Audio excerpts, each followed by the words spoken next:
Hey guys. Luna, Lasokodi, you people who are always missing the show. When are you gonna learn that, you know what, the original is always better? So I realized actually that I haven't been sharing my these weeks. I haven't been sharing my Radio Pop, but I do. My Radio Pop link. It's www.radiopop.co.za. Anyway, please you go to www.radiopop.co.za for the show live, and then also on Facebook.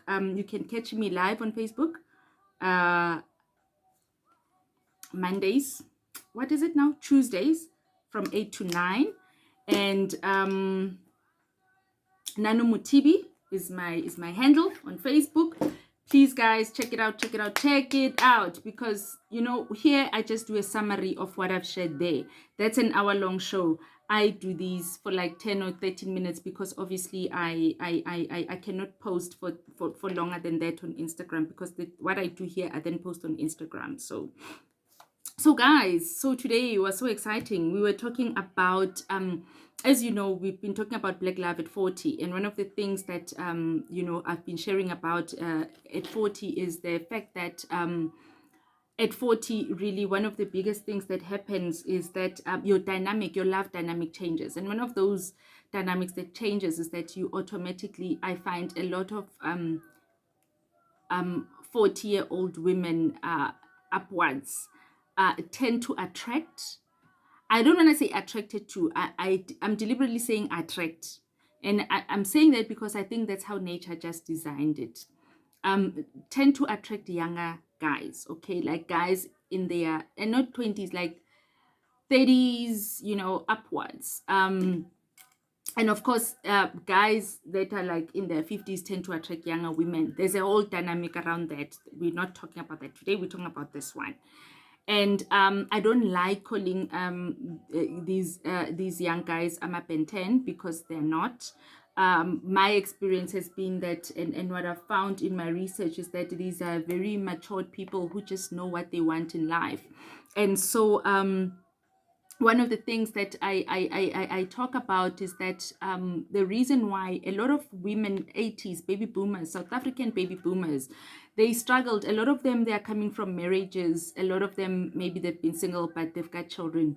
They've struggled in their previous relationships because of the power dynamics in those relationships. So if you're taking a 70s man and an 80s woman, the dynamic is as such that the 70s guy is coming from a okay, let me slow down. The 70s guy is a product of observation, okay? What has he observed? What I've always talked about. He has observed the father who leaves the home and goes to Joburg. And because apartheid designed it that way, you find a situation where there's multiple families. So the father would have a family in Joburg and a family at home, in the village. But because our mothers understood that, not only our mothers, our villages, our community, everybody understood that. And I said in the show that if I was having this conversation 10 years ago, I would have said, no, those men, basile, they should have remained faithful to their wives. But at 40, you understand things, nature is nature, okay? So what would happen, the reason why it would appear as if our mothers would accept that, and remember, when you are a boy, you're observing it as a right. Ne? When you're a girl, you observe it as abuse. Ne? Our father has another family outside, ne? And or has another woman, there's children that come to be reported. But the woman would understand, not because it's culture, but because they understood we were living in a time where past laws were not allowing Black women to go to town. So even them in the village, they would have a malume, somebody that they would spend time with. And that is why now you are finding utatako. Because you see, the difference is that a woman can hide an extramarital affair in a child outside wedlock. Ne? A man can't, because it's beyond his control. There'll always be a woman who has to come and report the child, because that's what our culture demands. But when you're a woman, only you would know whose child this is, right? So when our men came back with and they were having families here and then, our mothers knew they didn't accept it because of culture. The man is always right. It was not that. It was an understanding because they would be having their own things happening, and then not only with balekane babona. Sometimes it would even be the brother of the father who would assist his brother to say, let me assist my brother while he's away, take care of his wife, take care of his children. It would be an uncle, and it would be known by the whole village, such that so it would be so much known to a point where even when a child is born, and we all know, oh, this child is not the husband's child, is so and so's child, but there would be an understanding, and that child would be accepted, and that thing would be covered. So our young man, the 70s man, when he observes that, he thinks, oh, this is how a man should be. He can have a woman, da, da, da. It wasn't that. But on the other hand, the woman, the young children, the young girl child, when she observed that, she observed it as oppression. So when you coming to now our time, our age, our marriages consisted of those two dynamics: this man who believes in these rights and this woman who's angry about these rights, and that's why you had a clash. So a lot of those marriages, the divorces we are seeing now, they are divorces of a product of those times, right? Because remember, also we women, we were upset because it wasn't just upset at our fathers, we were also upset at the system. We were also upset at apartheid. We were anger, we were bitter, and then even the boys were also anger and bitter. So when we're coming into a household, we're coming with an underlying issue of bitterness, apartheid bitterness, oppression bitterness, and then we're coming with the issues that we think are culture, but they're not culture, they are politics, because those things were designed to achieve exactly that.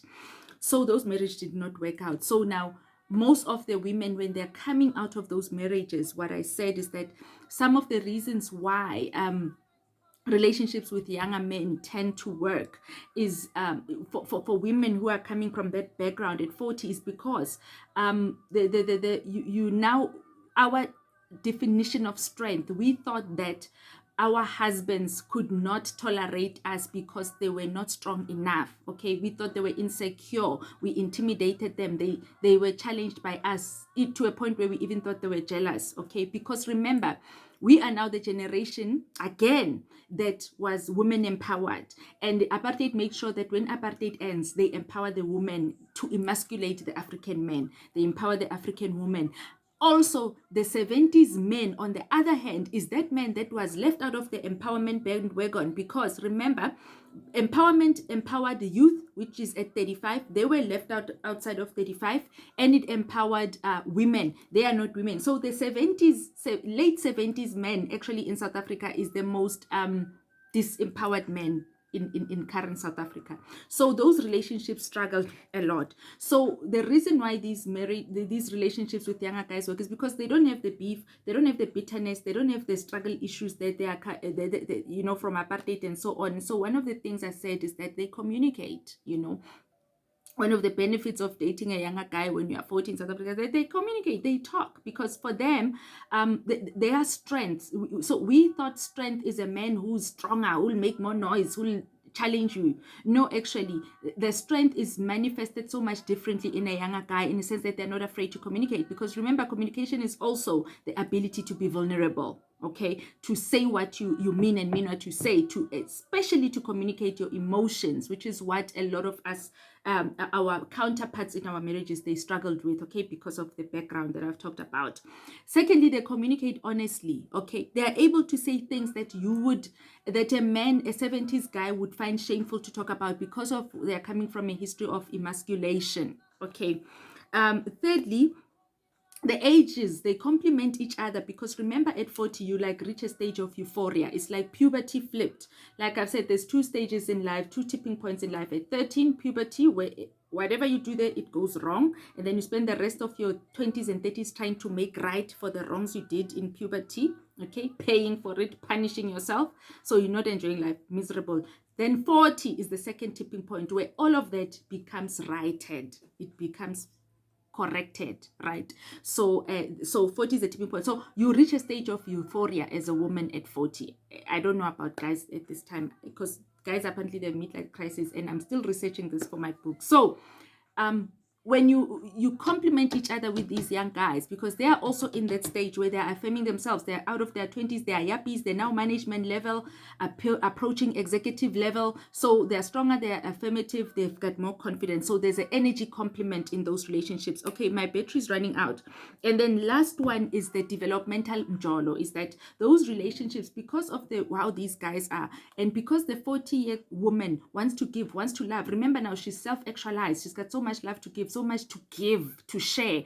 These guys, they are now at the stage where they are pushing. There's a complement of development, okay, where in a relationship, a friend of mine called it developmental mjolo, where you help each other in a relationship. Remember those other, in the marriage relationship, it's like a man comes, I've got, this is what's happening tomorrow, you take it or leave it. Rona be like, no, where are you coming from telling me? That's what they saw, where now you are fighting. So but in these relationships, the dynamic is different in a sense that there's a willingness to work together and collaborate. There's an open-mindedness that takes place between both sexes in the relationship, and that's what made the marriages there not to work, because in those marriages you would have third parties mentoring this one is advised by the other one, because there's no communication taking place inside, there's no co-development happening inside, we can't work together because we all focused on the power struggle. So I'm gonna leave it for that at now, but that's Black Love at 40. Love you and good night. Bye.